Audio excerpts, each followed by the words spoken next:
In this video, we will write a VBA code to open a new workbook. Now let's go to VBA and write our code.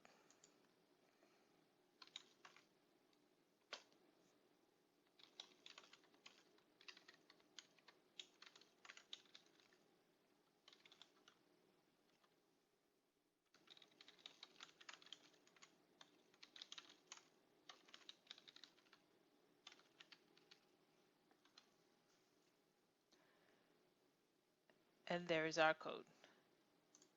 Now we will assign the macro and test.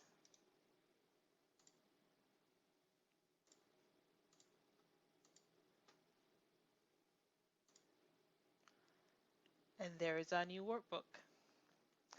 Thank you for watching. Please subscribe, leave a comment, and like this video.